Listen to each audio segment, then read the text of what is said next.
Sorry. He has more than 20 years of experience as a financial planner in the financial industry. He originally received his bachelor's degree from the military academy at West Point. He's a retired lieutenant colonel, and he has over 5 PCS moves under his belt, so he understands the struggle is real. JJ is here to answer your questions. If you're joining us via Zoom, you can use the Q&A box or the chat feature, and I'll bring your questions forward to JJ. Or if you're joining us via Facebook Live, you can post your questions in the comments below, and we'll also get them to JJ. To start off this webinar, we're actually going to show a video from USAA Straight Shooter series about buying versus renting.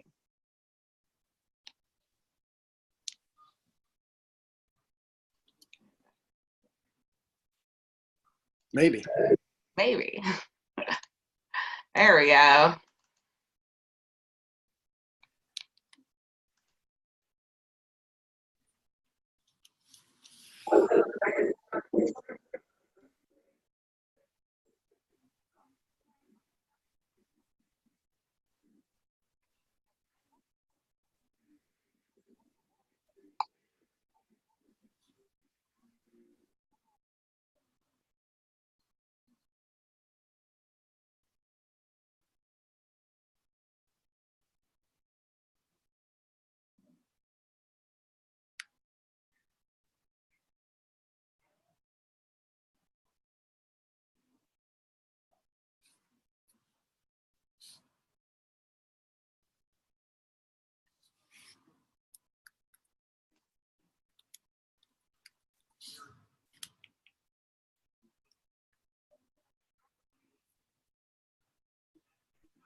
Okay, so apparently there were some issues with audio.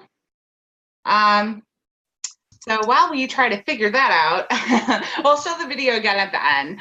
But I do actually see some questions starting to pop up. So if you have questions for JJ, please put them in the question and answer section, or the comment section, or the comment section on Facebook, and we'll just start going at it. You ready, JJ?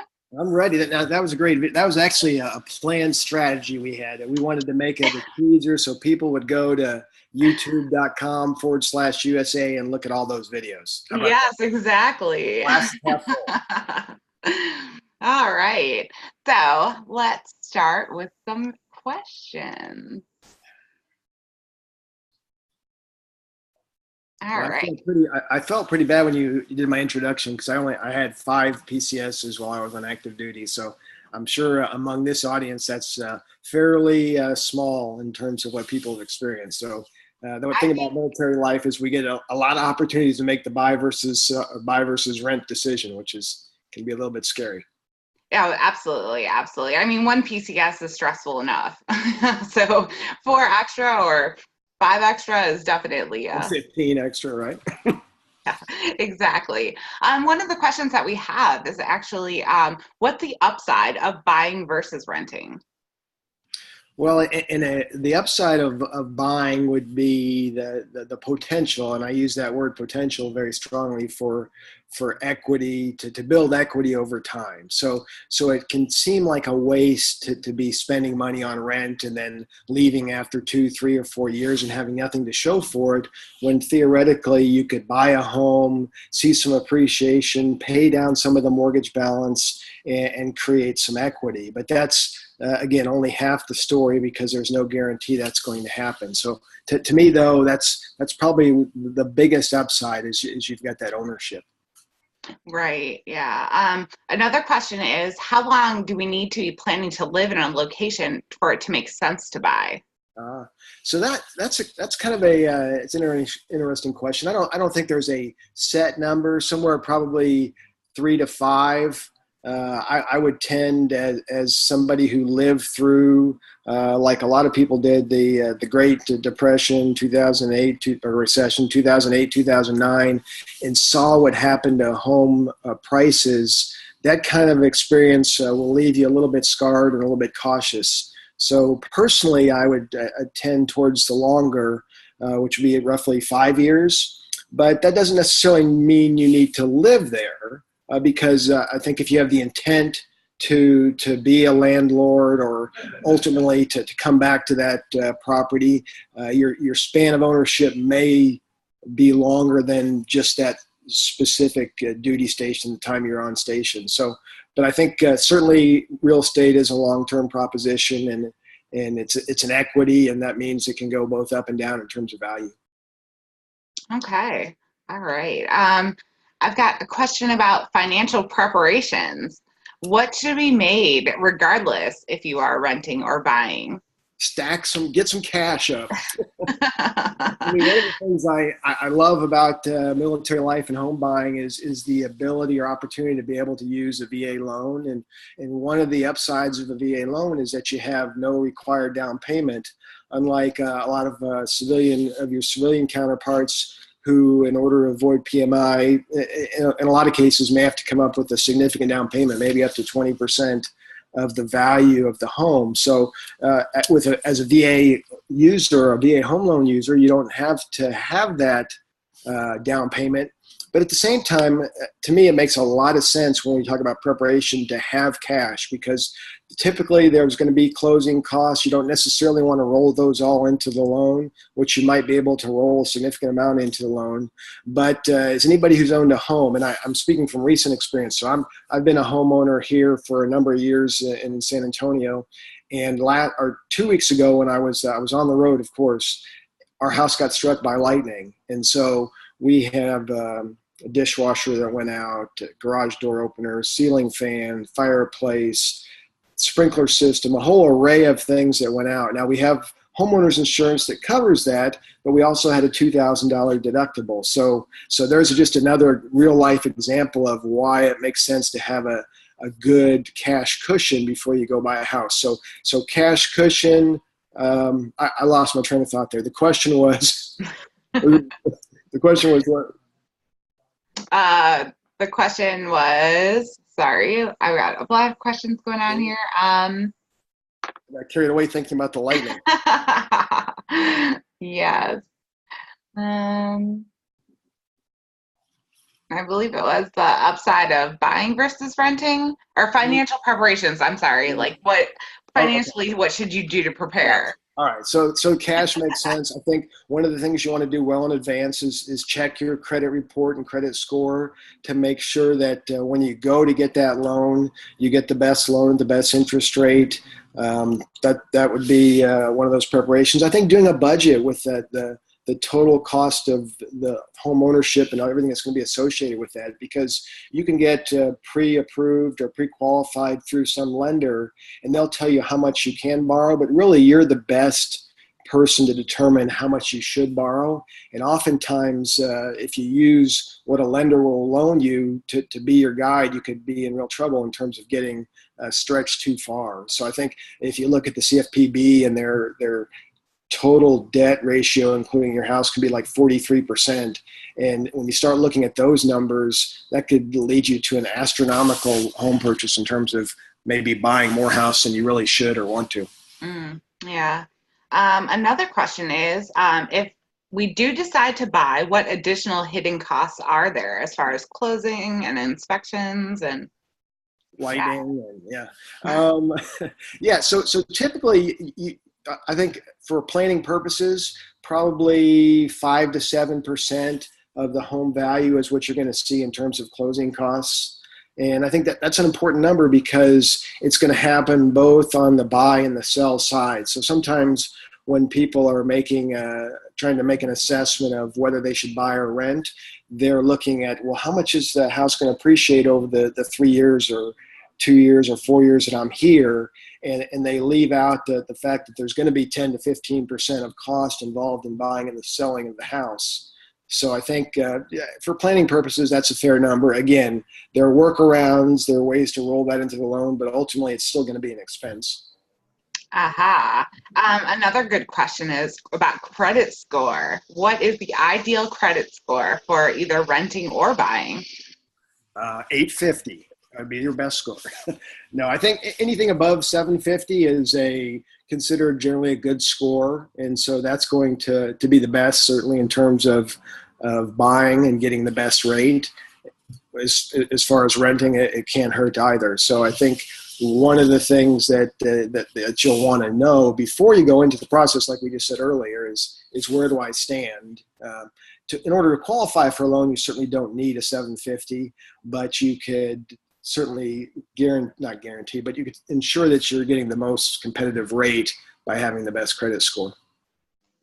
All right. This is kind of a follow-up question to the question about the hidden costs, like closing costs, insurance, inspections.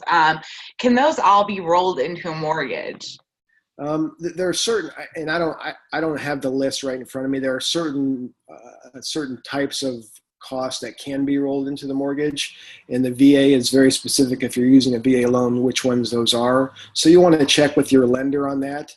I think when we talk about hidden costs, though, what we didn't talk about is those other things that come along and are also a reason to have cash in place before you buy a house, because it could be curtains, it could be lawnmowers, blinds, all the stuff that you need to make that house your home, to decorate it. It's amazing how much I've been calling our house. We moved in last year a sinkhole. So we had money set up where we would put money in each paycheck into what we called the house fund. And my thought initially was that would go away once we moved into the house. But after moving into the house, we determined, hey, we're just going to leave that in place and continue to put money in there. And not shockingly, it hasn't grown that much because there's always something that's come up. Yeah.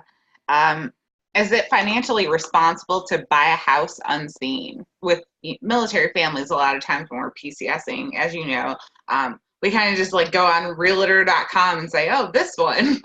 Yeah, I guess that's a good question. I would rather have a trusted agent on the other end, whether that was a realtor that you had vetted.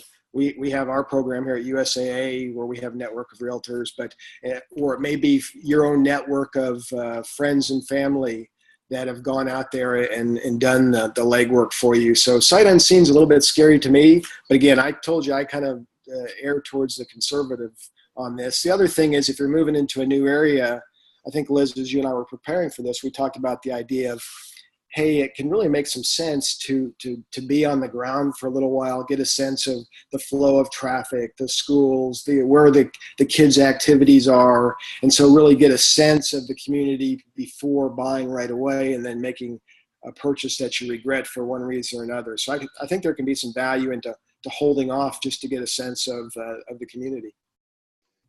Okay. Here's another one. Assuming the cash cushion, emergency fund, and down payment is in place, and the next assignment will be for 3-year orders, what considerations do you consider if it's best to buy versus rent? So there's that 3-year rule, yeah.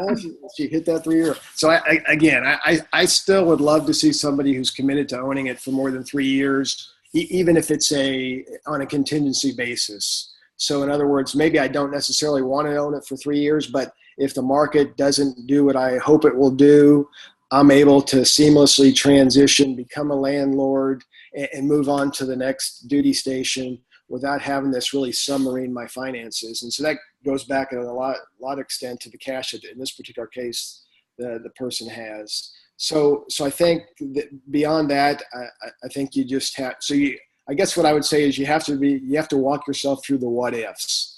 And if you go through the what ifs and answer all the questions, what if we don't get the 3 years? As everybody knows, military life is uncertain. You might have an expectation of 3 years, but somehow it could turn into 2 or 1 or 4 or 5. So what if the timeline doesn't work out? What if the market doesn't work out like we think it will? I go back to my own time, and you said I had 5 or I think it maybe 6, but we never bought a house when we were moving, and there was a couple times where I regretted that because it could have turned into a pretty darn good investment even in that short period of time. But there was also a couple times when I was pretty thankful we didn't, and if I was never certain that I wanted to buy a home. I saw people have success with it. I've seen and talked to a lot of military families that have properties sprinkled through the country. They can kind of trace their moves with all the rental properties they have, and have been very successful. And I've talked to others that it's really left a bad taste in their mouth. So it's a big decision. It's one you want to weigh carefully. Yeah, absolutely. We do have some Facebook questions too, as far as what are the considerations for buying versus renting? What else should you consider? So I think the beauty of renting would be is that there's not a lot of risk involved. You know what you're going to pay. You know if something breaks. You don't necessarily know how quick it's going to happen, but somebody else is going to be responsible for fixing it. So there's not a lot of I guess responsibility. There's not a lot of ownership of things that go on. You get to pick up the phone, and there can be some beauty in that. On the other hand, with home ownership, obviously you're going to be responsible for all the various aspects of ownership. So whether it's property taxes, homeowners association dues, maintenance and upkeep, all those things are going to be on you. And that to me is a much bigger commitment and a much bigger risk if something doesn't go right.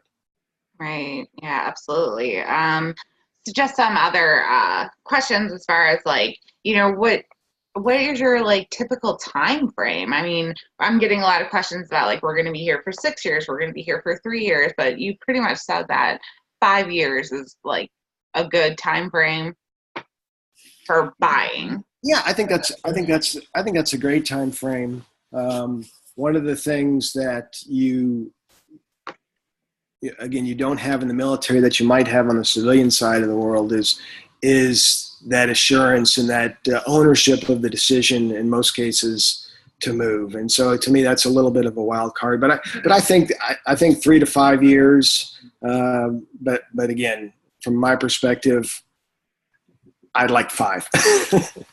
Yeah, absolutely. Absolutely.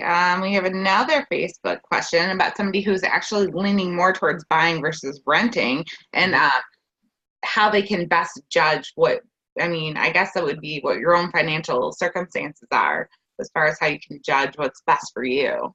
Yeah, so I think one of the things that we haven't talked about yet is that in every market it's going to be a little bit different. And so generally for an apples to apples type property, I think across the country you're going to see probably a 50% premium in terms of monthly outlays to own versus rent. But that's not always the case. In some places it's significantly more, and in some significantly less. So you have to really look at the market and figure out what makes most sense in the particular area that you're going to. But I also think you have to look at, we talked a little bit about it when we were talking about preparation, is look at your own finances and make sure that you're able to deal with all the things that we talked about that go with home ownership in terms of those extra costs. Make sure that you have some cash so that in case you end up owning it for a period beyond when you're living in it, you're able to withstand it. And then really digging down into the details of a budget. So I mentioned the 43% debt to income ratio that the CFPB uses, but but lenders typically would use a 28% housing ratio. So what it costs in terms of principal, interest, taxes, insurance, homeowners association, what is that number less than 28% of your gross income?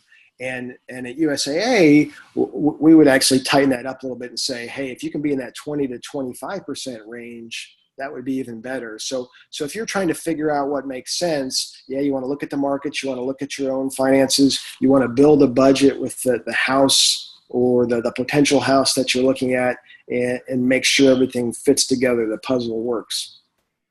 Yeah, here's a good question. Let's talk about insurance.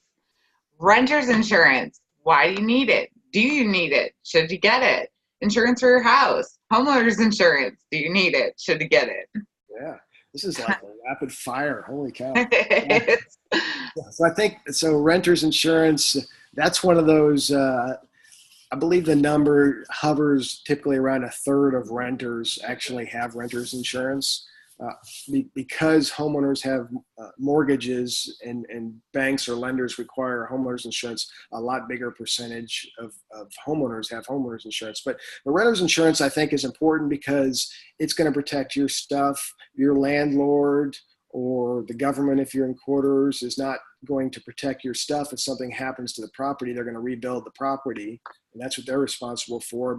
But if you've got whether it's electronics or furniture or other personal property, that's what renter's insurance is going to protect. And again, speaking from the USAA perspective, our renter's insurance is going to protect your stuff no matter where it is. One of the common misconceptions that I run into is, hey, if something gets stolen out of my car, what's going to cover it? Well, it's not your auto insurance, it's actually your renter's insurance. So renter's insurance is a great idea. It's really pretty inexpensive.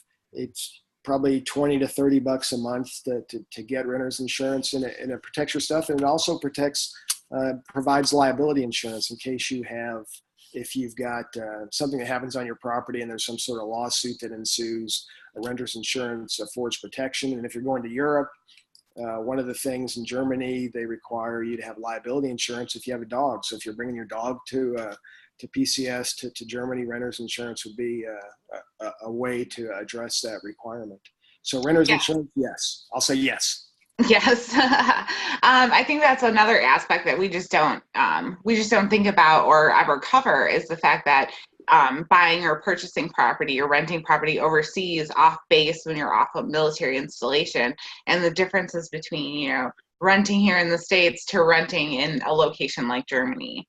And like, what would you say as far as like for financial reasons, if, should you like get a big bundle of money and head over there, or? I think a big bundle of money helps in a lot of different areas. True.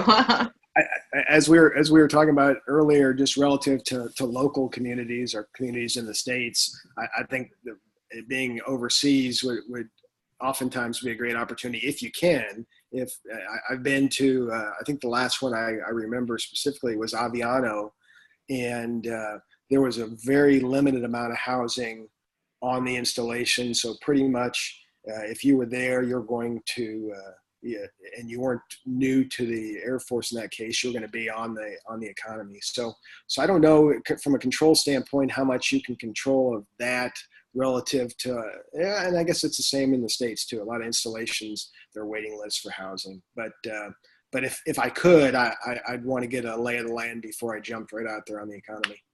Yes, absolutely. Absolutely. So are there any more questions? I think we answered a lot. I feel like we did. Yes, absolutely. Absolutely. Hold on 1 second. I'm going to make sure, because I do want to try and show this video again, because I do think that it is really important to see it, and it does bring up a lot of good points. Yeah, and I would really encourage people to go to youtube.com/USA, because this video, this guy doing it, if you could hear him, he's a lot cooler than I am. But there's a lot of short videos that are 2 to 3 minutes long, filled with a lot of information and real easy to watch little snippets, if you will. All right. Absolutely. Okay, so we're going to try this one more time. Hopefully it works better this time.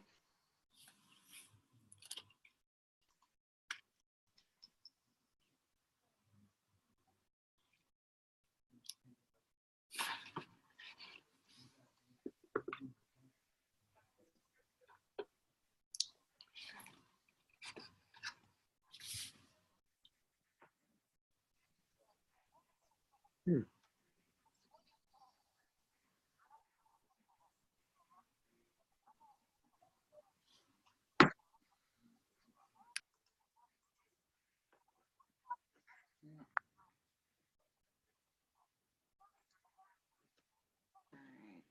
So that apparently did not work. They're still not getting any sound. So, but definitely take it upon yourself to visit the link. It'll be in the description so you can watch the video with the sound and see it. Another question. How do we know if an area is at the top of its market potential, especially when buying in a higher price city like DC or San Francisco? Oh, JJ, you're muted. All right. You got me. Start That was the best thing I could. again. I have nothing else to say. I can't add anything. No, I think so. When you look at different markets, earlier I mentioned the fact that there's typically an average difference, let's say at 50% between home ownership and renting, so that month-to-month cash flow. But you can they're like the Schiller Housing Index. There are different indexes out there. If you Google, you can get a sense of where the market has been and where it is now. The general trend since we had the big crash has been steadily upward. So pretty much across the board right now, if you had to make a generalization, you'd say, hey, prices have steadily increased over the last 10 years or so. But the price Schiller is kind of the tracking index in the financial industry to see, and they have, I believe there's like 20 major markets, but there's other data there too. All right. So this is like more of a financial question, but it kind of is around the financial planner doesn't want to answer financial questions. No, So if you're going to rent or buy, what do you suggest? Sorry, what do you suggest you should put away every paycheck? as you prepare to Yeah. rent or buy. Um, so I think if you use the target in terms of the 20% number, knowing even that, let's say you're going to buy, let's make it real simple math from the financial planner. If $100,000 home was the goal, then we want to have 20,000 set aside before we purchased. I think that is as far as purchasing, that's a good target goal to have in terms of accumulating 20% of whatever your target price is before you purchase. Do you necessarily need that much? No, especially for those that are going to use the VA loan. But it just, I've had nobody come back and complain that they had too much cash when they went into their home purchase. So I think that would be a good target number. And for anybody who's renting, again, we would say 10 to 15% is what you ought to be saving, 10% to 15% of your gross income each month. Part of that should be going towards retirement stuff, at least 5% towards shorter term goals. So I think just consistently doing that and then using every opportunity of pay increases, time and service increases, maybe a spouse that didn't have a job in one location, PCS to another, and was able to get one outside the home and create income. That's income that we didn't have at the last duty station. And again, an opportunity to save, invest, pay down debt. So I think the more is better, but as a general number, 15%, and as an amount relative to the home purchase. And this is JJ's ideal world, 20%. All right. Another question. It says, JJ, you mentioned having some thoughts, both good and bad, about renting when you wish you would have bought, and bought when you wish you would have rented. Can you share the primary reasons for the good or the bad experiences? Yeah. So I've never had. Well, I guess the primary reason is I was actually, it was at Fort Carson for 3 years. And had I bought, and I was considering doing it when I bought, it would have been ideal because the market was really hot. And so I would have made money, and it would have been a beautiful thing. In fact, when I go back, my in-laws still live there. So whenever I go back to Colorado Springs, I'll drive by the house that I rented and wish I would have bought that when I look at Zillow and see how much it's worth. So I think from the standpoint of not having bought, it was looking back and having the hindsight to realize that, hey, I would have made money on that transaction. On the other hand, I was in Fort Riley when I got off of active duty, and ended up only being there for, let's say, a year, roughly a year. And so again, we had considered purchasing at that point in time, and had we done that, that would have been probably a negative experience in terms of having bought the house and leaving the community before it actually in pretty darn short order. Yeah. Okay. Yeah, I think like basically one of the major points that we should absolutely take out of this webinar is like, if you're going to buy, make sure that you like know your market, and if you're going to rent, make sure you know your market. Yeah, exactly. Know your market. Yeah. And again, there's to me there's less risk on the rent side. So if you're not sure and you're kind of floundering on the fence, I guess I would fall towards the rent side. Mm-hmm. On the other hand, if you're committed to owning it and perhaps renting it and retiring to it, or moving or separating it out of the military into it, those are all situations where buying may make a lot of sense. Yeah, absolutely. Does anyone else have any more questions?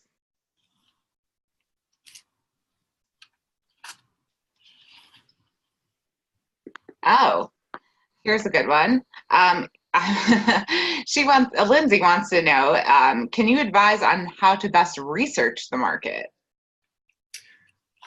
Best research the market. That's not really a financial question, but he'll throw it out there. Yeah, so I guess I would talk to a realtor. Go back to the USAA plug. The real estate rewards program we have has a network of realtors, and they can at least give you a sense of that. I would also say that probably shouldn't be the beginning and the end of your research. So I think in today's world, with all the listings that are available via various resources online or on your phone, you can get a sense of what's out there.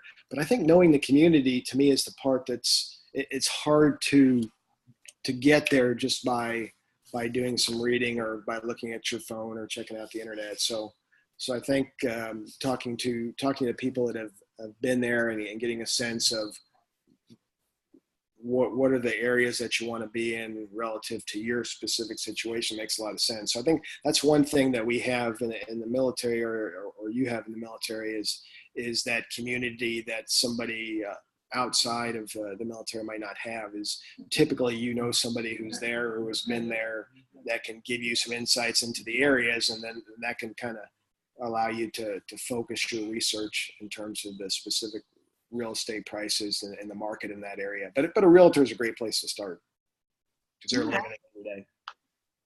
Thank you. All right, guys. Well, we're going to go ahead and wrap this up. Are you good with that, JJ? I'm good. Okay, if there are no more questions, I actually do have someone who said thank you, and thank you for taking the time to come on today. And I want to thank you and USAA for offering this opportunity to our military community.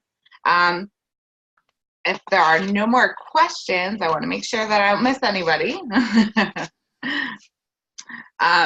This video will be posted later with the links to the other video that we were unable to hear. It'll be in the description, as well as how to contact me. And you can contact me via email at lizjones@bluestarfam.org.